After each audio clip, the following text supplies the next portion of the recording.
دن ان کے لیے بہت نعمت والے اور اچھے دن ہیں۔ اس میں جتنے سے جتنی زیادہ ہو سکے عبادت کی جائے، اور اس کی خاص طور پہ عاشورے کی رات جو ہے وہ تو بڑی قیمتی رات ہے، اور اس میں عبادت زیادہ سے زیادہ کرنی چاہیے۔ جیسے حضرت غوث محمد گوالیہ رحمۃ اللہ علیہ اور شتاریہ خاندان کے بزرگوں کی ایک طریقہ رہا ہے کہ وہ پہلی شب میں 2 رکعت نماز نفل پڑھتے ہیں، اور اس میں سورہ فاتحہ کے بعد سورہ کوثر 15 بار اور آیت الکرسی 3 بار پڑھتے ہیں۔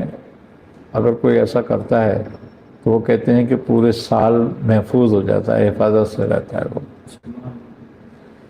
اور بعض بزرگوں نے تو یہاں تک